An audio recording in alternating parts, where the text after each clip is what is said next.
Hello, team video. Today we're gonna take a look at a rank 1 in the world team from around 3 days ago, I think. But I was on vacation, so now I'm back and now we can take a look at new stuff again. New stuff that's coming out as well. Maybe I'm going to showcase some stuff which happened over the last few days as well. There were like some new Pokemon leaked, but I have to see about this. We have to see.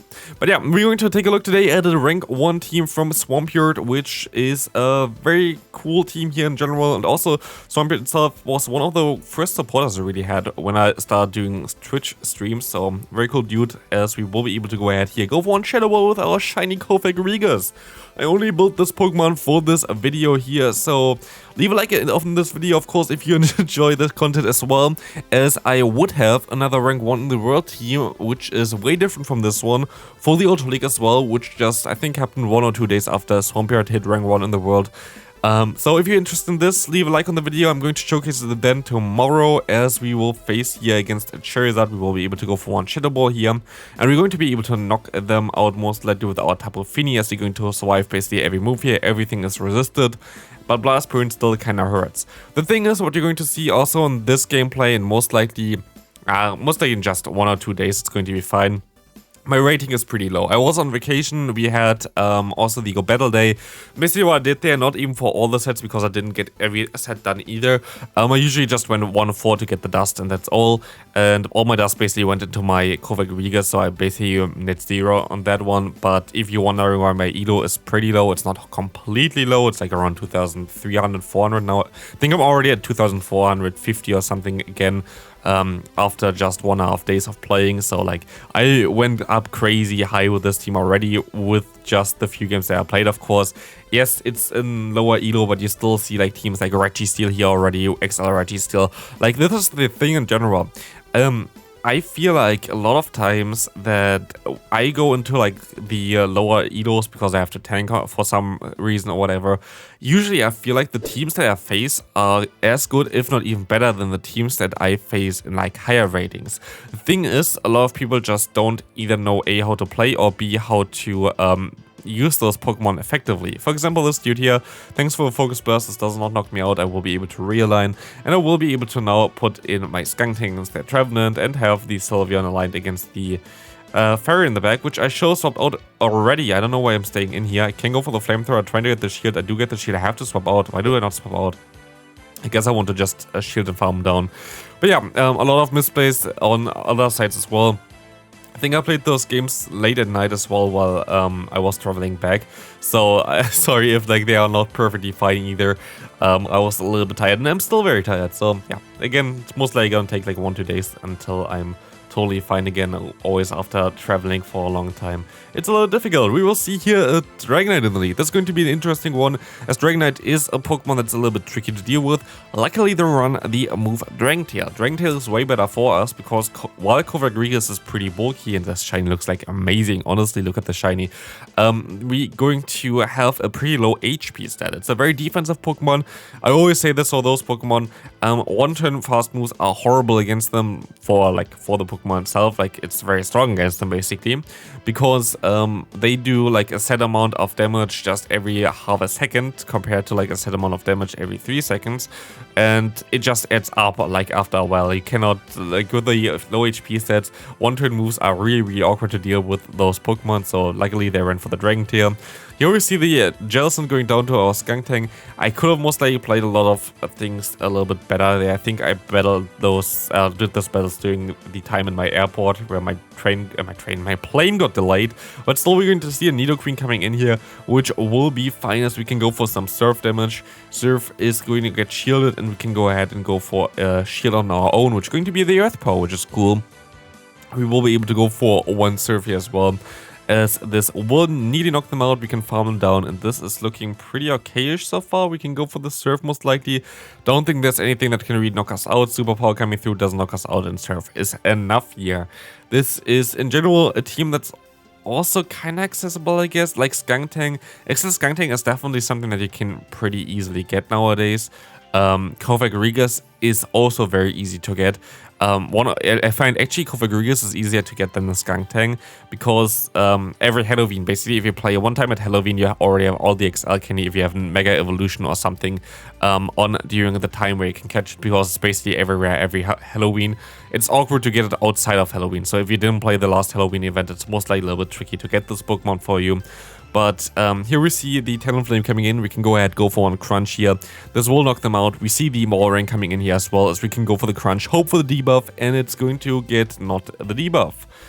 Walrein can be a little bit tricky here, but we're still going to have a decent matchup with our Tapu Fini here, as we can go for our Shield. I thought they might want to go straight for it, because it's pretty predictable that they would go for the bait first. So I'm going to just Shield twice here, going to get both of their baits against me, which is kind of awkward.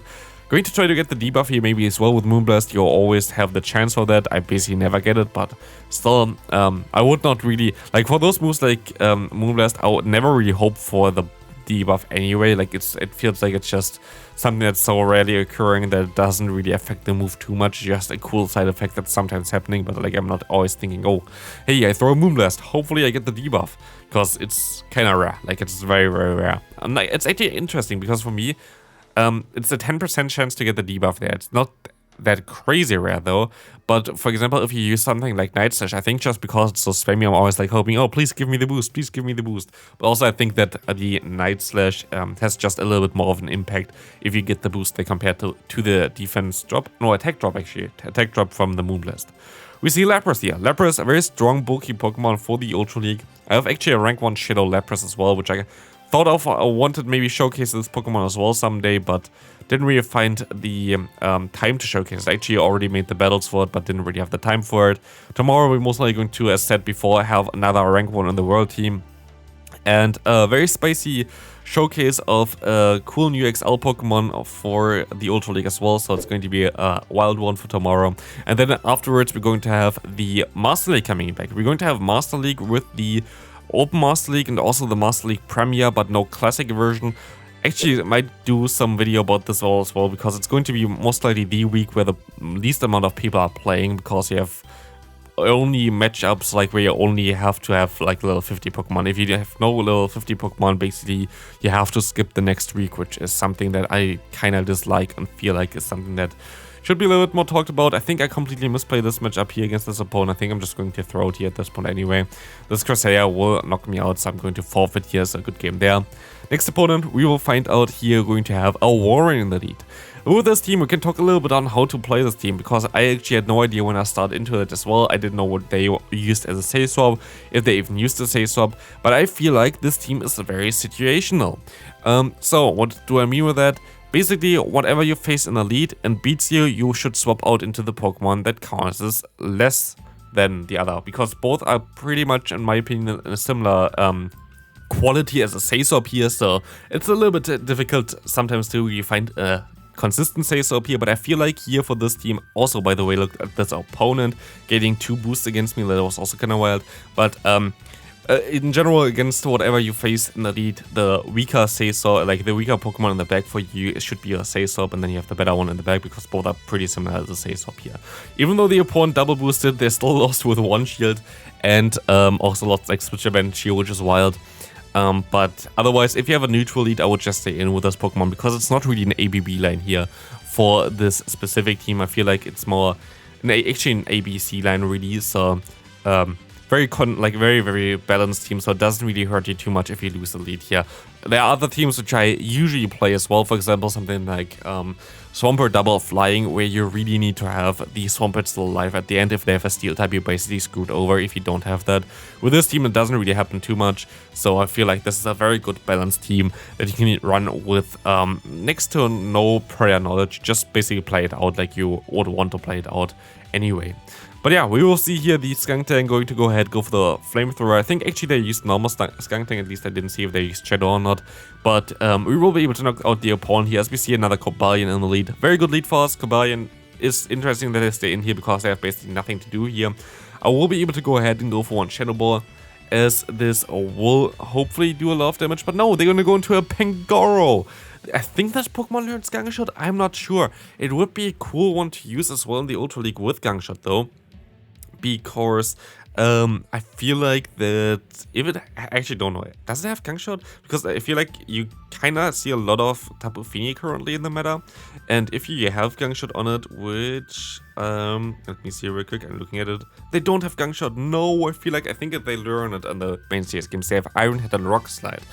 Iron Head and Rock Slide is kind of sad though, but actually Rock Slide would be also kind of cool, because you see a lot of current Charizard users. So Rock Slide on this Pokemon would have been a cool tech to destroy Charizard plus the plus the Talonflame, of course. That would be a cool one. I kind of want to take a look at the Pangoro as well then, but maybe some other time when Ultra comes back. But that's something I have to keep in mind, because Pangoro is a cool Pokemon to use actually. I really wish it would be a little bit better. I really wish it would have had like something like Counter or something like that. But it's a fun say-so nonetheless, as we see here, of course, the opponent going to go down there. We will be able to go for 2 serves against the Pangoro, and that's going to be a pretty easy, good game there. To my opponent, this serve going to knock them out, and we will go into the next matchup. We will find out here the Berserker. Berserker in the lead, horrible lead, we're going to swap out into the Skuntank. Again, the weaker Pokemon for it. We see here that we will be able to go for the Crunch. I should have went for Flamethrower. I thought they would shield this move up because I have the potential to go for Flamethrower and just one-shot them. But I guess that's not the case. They're going to go for one-shot move. I'm going to be able to shield this one up as we see an Armored Mewtwo coming in. This is not the best matchup for the opponent. I will be able to reach the next Crunch before they can go for their charge move. And what they're actually going to do here is they're going to let this move go through, which is a wild one, because they're going to go back into the Berserker. They are now aligned against my Tapu Fini. Tapu Fini resists all the charge moves from the opponent there. It could have theoretically Iron Head, but nobody plays it. So here we see the Foul Play coming through, doing no damage, and we see a Gengar in the back. I should have went straight away into my Ghost type most likely here. But I kind of want to see what they have in the back as well, or like in general charge moves they're going to have, you know. This is the thing, if they would run Shadow Punch plus the move Sludge Bomb, it might still be close, but here at this point of time, we already got them so low, they're going to have Shadow Ball, they're going to knock us out, but our Tapu Fini does so much damage against the Gengar, allowing us to knock them out. I think that was a team inspired by Daniel Zenarius' heavy damage team, which is a little bit tricky to play sometimes, as you're just missing a lot of bulk a lot of times, which... It does heavy damage maybe, but like, it doesn't really have the bulk to help you out in those scenarios. Here we see a Penguin in the lead. Club Penguin against us, going to be able to go for some Shadow Ball there, as we will be able to win this matchup all the time. But they might want to swap out later, which is going to be a little bit tricky, as we will find out that we can go for one Shadow Ball here. But we will be able to win this all the time, as we can just go ahead and outspeed them. But they're going to go into Togekiss, allowing us to go into our Skuntank, trying to farm them all the way down. But I think I have to throw before, because yes, the opponent will have got to another charge move in time. The Flamethrower going to knock them out, and we see Club Penguin coming back in here again, going to knock me out there. But it's fine, as we're still going to have our Tapu Fini here. And yes, I know that they're going to get to another charge move in time, but I feel like this, I don't know, around 40% damage on our Pokemon, they actually go for Hydrokin, it doesn't make sense, is more worth it, as we can go ahead and go for one Moonblast now for free, and this Moonblast does definitely more damage there. We will be able to go for the safe swap there and go straight for the Shadow Ball, knocking them out and win this game as well. Again, very good team there. Here we had some overheating phone. Actually, I had a lot of problems with my phone recently, so maybe I need a new one for Pokemon Go, or just the app is currently in a state where it's not really safe to just play around. At least for me recently, I see a lot of more bugs in the game again. I don't know what they're trying to do right now, but we will see here a Machamp, which is nice, and we also see a Giratina. We're gonna go into our Tapu Fini because they're running the move Dragon Breath, which basically does 1 damage now against us, which is basically nothing. And we will be able to go for one Moonblast here, which would put them into a range where I can farm them down easily with my Water Gun. This Water Gun will do a lot of damage, but also just in general gives me a lot of energy here, as we don't take a lot of damage from the opponent. Could have even undercharged my Moonblast, I guess. But we see a Cresselia coming in here anyway, which we can go ahead, go for one Moonblast. Moonblast going to do around 40%, I would say. They're going to, we will never find out because they're going to shield it, move up.